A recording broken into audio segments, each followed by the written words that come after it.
short stories. Now, this is a very a short story, and I saw you guys asking for the notes, or rather a discussion on them. That's why I've decided to do thematic analysis of Beca's Misfortune and other short stories. So for that who has not read this book, don't think that it's a novel. No, it's a short story book again, suitable for grade 7 and 8 under the JSSCBE cluster. So let's go straight through it. I remember I shared with you the setting, I did the sequence of the story. If you can actually check on my platform, just by the title, you'll find it here. I also did the characters, and I believe I did themes, but given the request, I'll have to do it again. So let's go through the thematic concerns in this story, and I hope that once I'm done, we will go to the stylistic devices.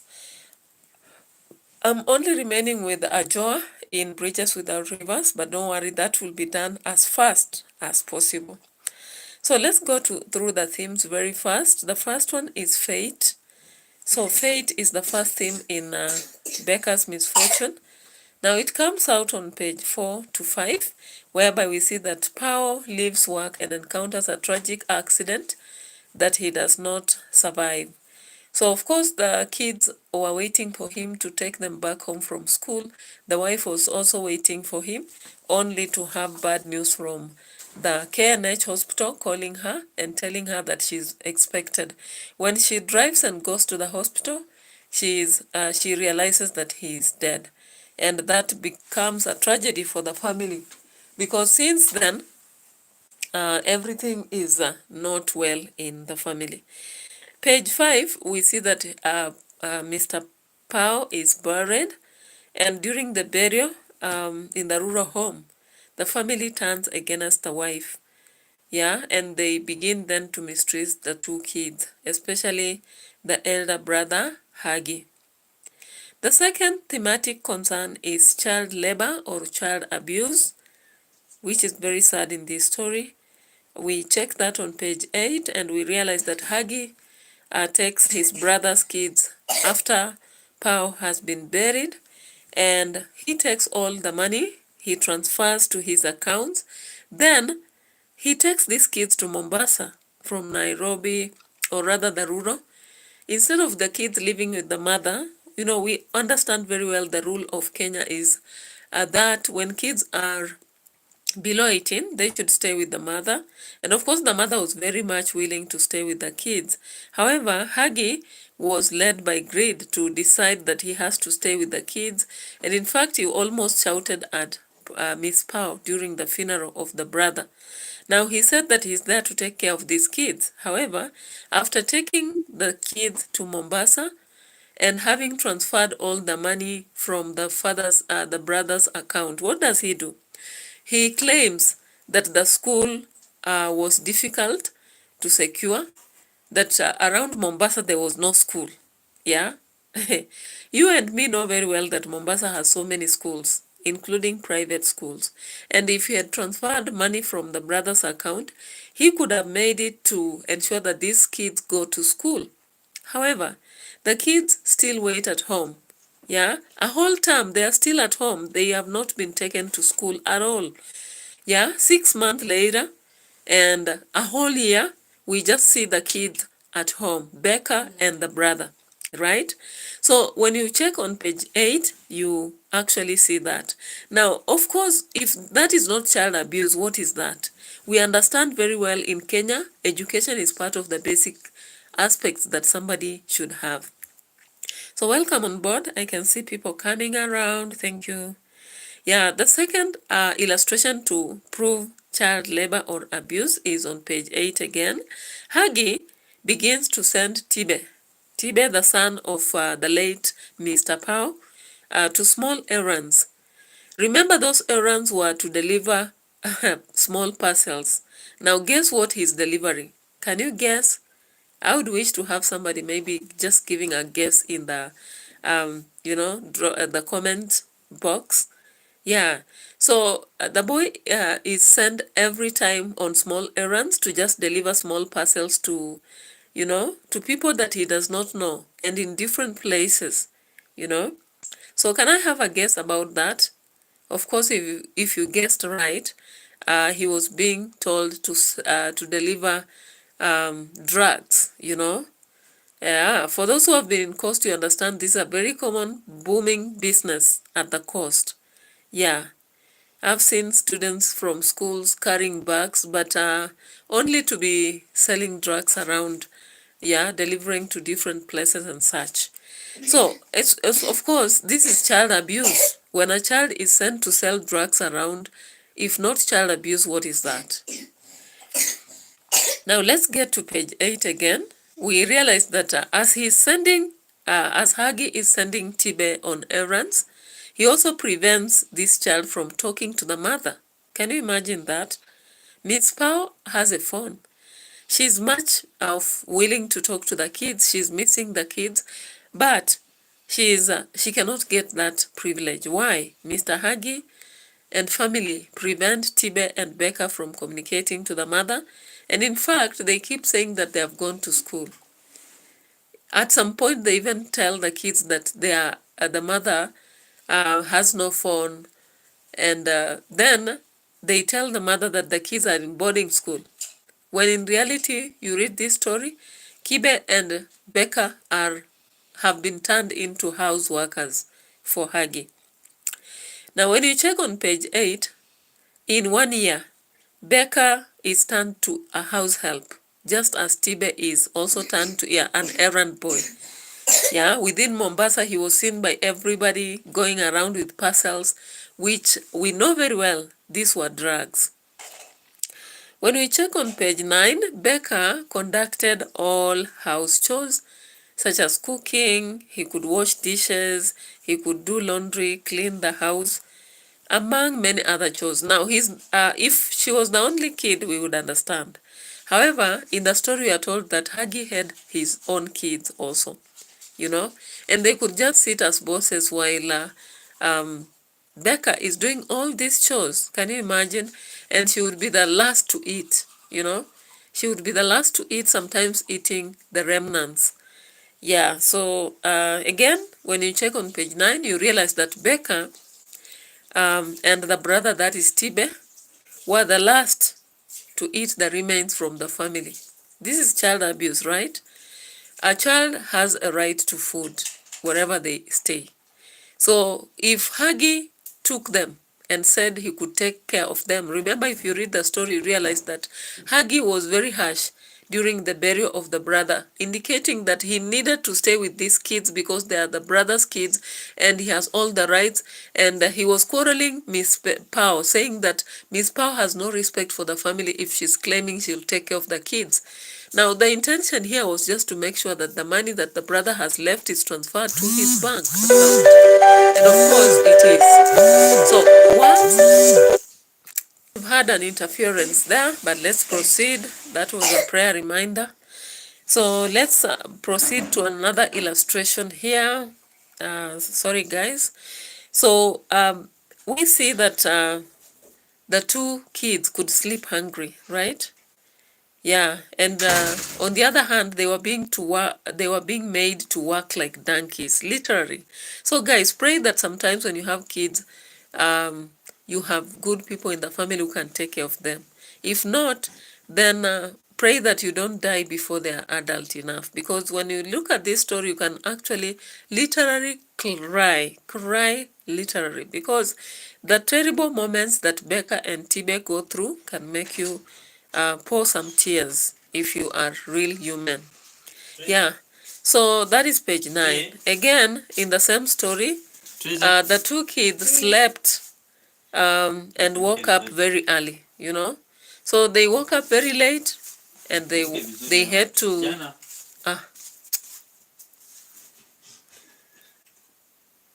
Yeah, so we see in the story that these kids sleep the last in the house and they wake up very early. Very early, what do I mean? As early as 3 or 4, just to begin the tasks and prepare even the kids for the uncle so that they can go to school. Now, they were the last to sleep, which means they could sleep even as late as 12 midnight, when everybody else has slept. If not child abuse, what is that? Because these kids were young, you know. Their father died when they are tender, at their tender age. They were in primary school, so you can imagine such kind of kids being made to sleep the last and wake up early, do preparations for the entire family as the rest of them snow. Then they don't eat with them. They ought eat remnants. If remnants are not there, then they sleep hungry, you know. They are denied education, even better dressing and all that. Now, we'll check on page 9. They could also be beaten up. Yeah, when you look at the story, at the slightest mistake, Beka would be beaten up thoroughly, just like Tibe would. Page 15. Miss Pao is told by the head teacher that the children were subjected to child labor. Yeah, so once these kids have traveled back to Nairobi through their own scheming way, the head teacher tells the mother clearly that the kids have been encountering child abuse, you know, because they report what they have encountered through the hands of their uncle. Hagi, we are told, could whip these kids using the best whenever anyone complained about them. Anyone in the house, be it the kids, the wife, or whatever, once anyone complains about them for making noise, for whatever, for being where they are not expected, for not cleaning, for not cooking in time, then he could go ahead and whip them thoroughly, you know, and that is child abuse actually. Yeah, then the last illustration on child abuse is that Becca did not work. If she did not work, she was insulted, you know. Like the wife of Pao and the wife of Hagi and the kids could really abuse her, you know. The next theme in this story is love. Yeah, love. Now we see love in for Becca and Tibe when the father was alive. Mr. Pao used to take care of these kids very well, you know, providing everything they needed and ensuring that they could go to school and have whatever they wanted. The wife also in the shop could take good care of the kids once they arrive in the evening, and so they had their daily needs, just as shared on page 1. We are also told on page 1 that the parents took their kids to a private school where they could have the best of education they wanted. Page 4, we are told that Miss Pao cries a lot when she realizes the husband has died. Out of love, that is, I believe. And page 4, we see that Miss Pao soothes the children and makes them comfortable. On the day the father delays to arrive, she makes sure that they are not going to get this news in a bad way. You know, their father has just died in a terrible accident. So she makes sure that she delivers the information with a lot of love, and the kids are not traumatized, you know.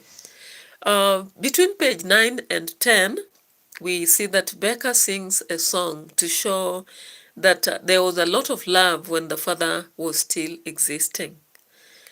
Then between page 13 and 14, Becca and Tibe love each other so much that they care for the well-being of one another. Even when they are at the coast, when they are being mistreated by their uncle Hagi, they work hand in hand together. No wonder they are able to escape from this place and make it back to their mother's place. The next thematic concern is education, whereby we see Pao and Miss Pao. They put their children in a private school where they could be dropped in the morning and be picked in the evening. That is page 1. We also see that the kids, that is Tibe,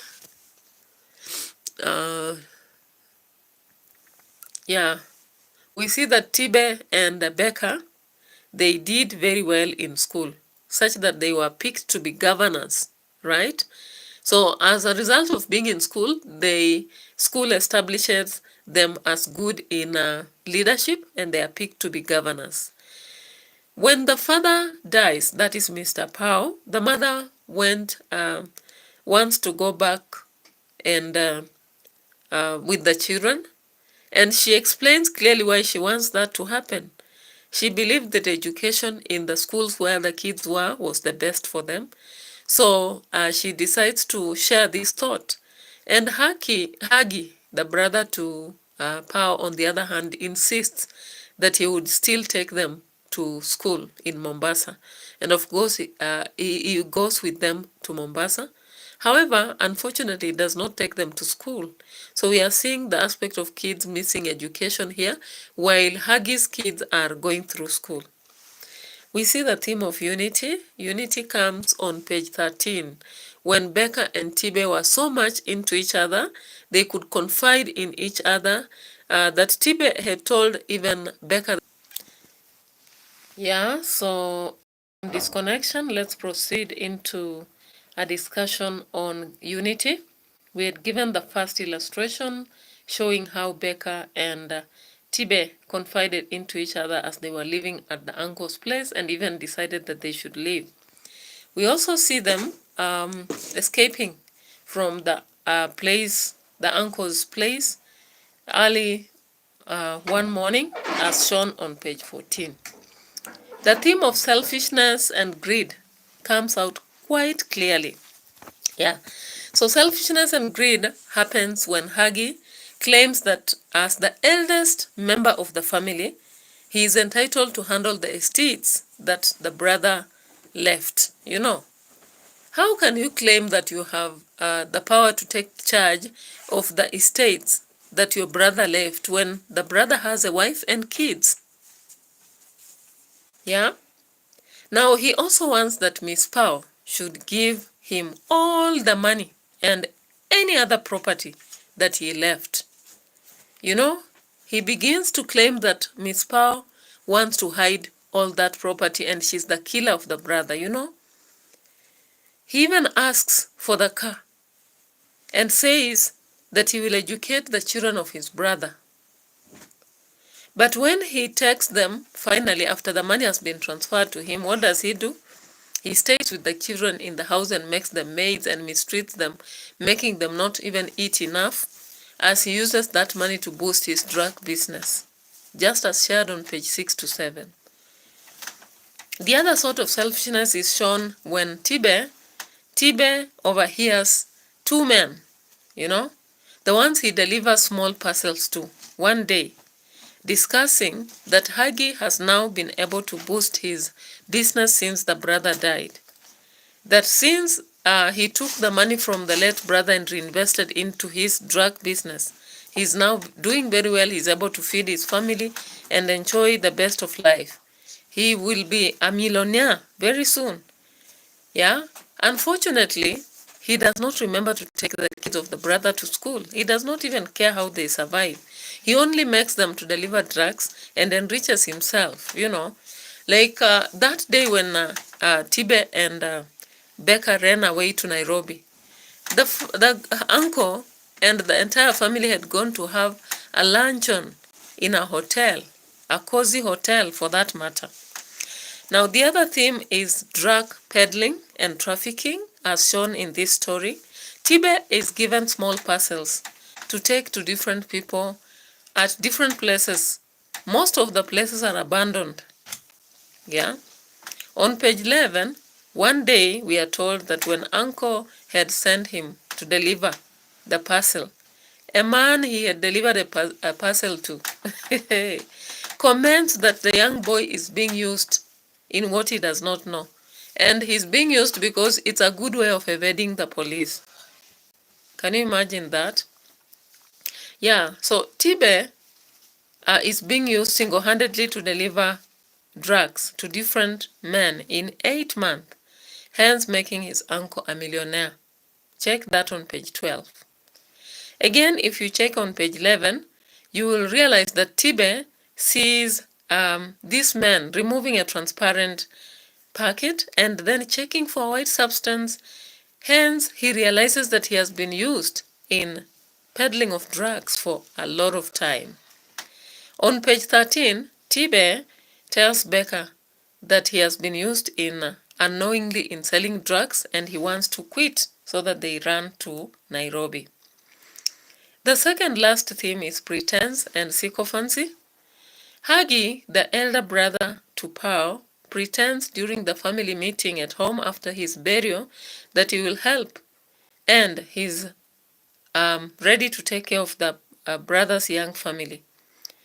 However, we know that the truth is that he's concealing his intentions, and he's deceptive here because his intentions are to make these kids workers, and also acquire that money so that he boosts his drug trafficking business. On page 8, whenever Miss Power wanted to talk to the kids, we could see that Mr. Hagi would say that the kids are at school, that the kids, maybe are in boarding school. When the kids also asked to talk to their mother, he would say that their mother has changed her number, she cannot be accessed, when in reality the mother had not changed the number, and she was very much willing to talk to the kids, So all this was pretense, all that while, so that he blocks the communication between the kids and the mother, so that the mother does not realize how the kids are being mistreated, and the kids do not report that to the mother. Page 15 tells us how the head teacher learns how Beka and Tibe had been exposed to drug trafficking and, we call it child labor. And yet, the uncle had pretended that he had taken them to school, The last theme is cruelty or brutality. Yeah. We see this story is full of cruelty. Page 9. How the hell can you explain how Hagi would whip the two kids with his belt anytime when someone complained in the house, not even caring to investigate? And even how do you use a whip that is a belt, for that matter, on such young kids? Page 9, Hagi left the kids to sleep hungry, and he made them work like donkeys. Sorry. He also fed them on remains, Can you imagine? These are the kids from whom Hagi was finding it suitable to feed his family, run his business. But now, as they eat food, they would wait until the remains are left, then give to these kids. I'm telling you, if you are an adult here, you would pray to God that he gives you life to take care of your kids. Or even if you're given kids, you have a better heart to treat them better. Because if you read this story and you see about how the kids were mistreated after the death of their father, you would really sympathize, empathize, and all that. You would think that Hagi was a brutal animal, a real animal beast. The other illustration is Hagi would beat the two children for the slightest mistake. There are some mistakes you just warn, you just scorn, you just talk over. You don't have to keep beating. So if you look at this story, on the other hand, Hagi kept beating Beka and Tibe on the slightest mistake they did. Yeah, so guys, that is the end of it. I would wish to actually have my camera turning so that I show you the notes, but I don't know. At some point, my live disconnected, so I don't know how to ensure that I show you the notes. Let me just see whether it will allow me.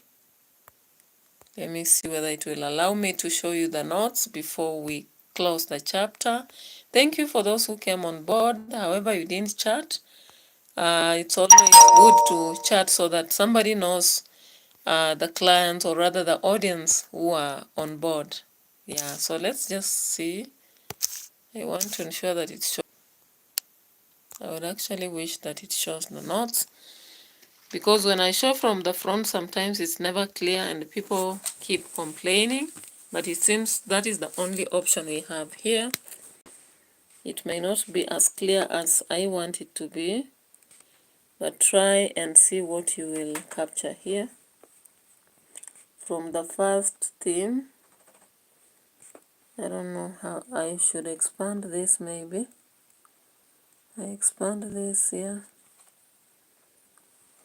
Yeah, I've expanded that. Then I make it that way. Yeah, though now it's not enable editing.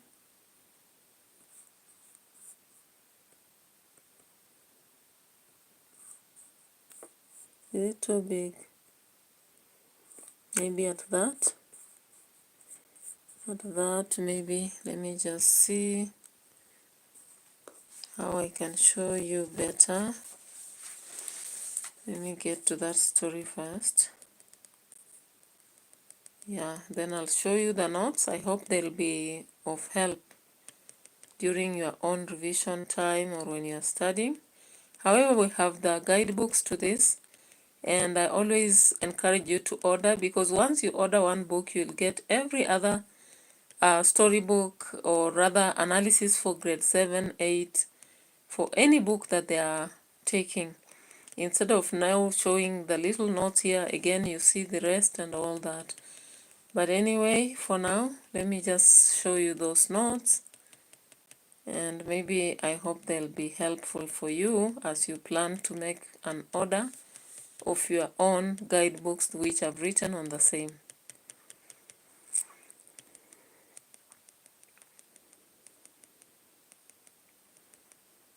Yeah, let me get there. I think I've reached that specific page, I was trying to expand so that it's clear enough for you.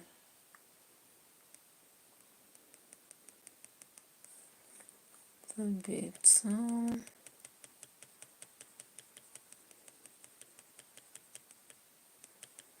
yeah, here we are.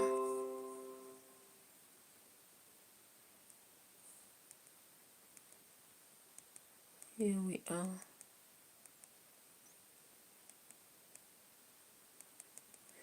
Yeah, here it is.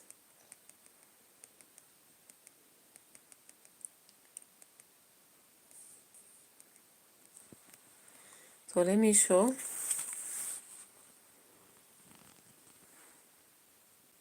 I hope you can see fate plus the illustrations there.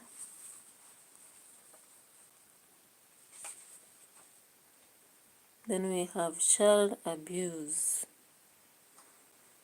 Child abuse.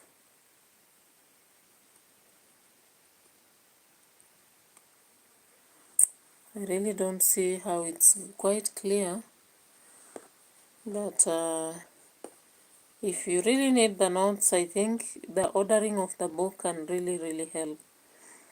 Then we have love there.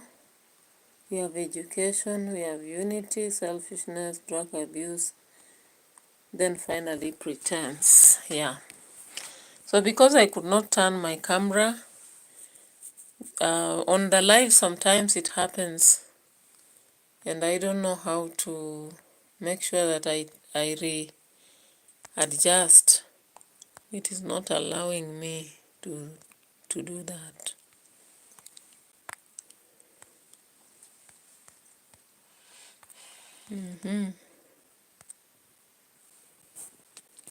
It's not allowing me, so we just end it.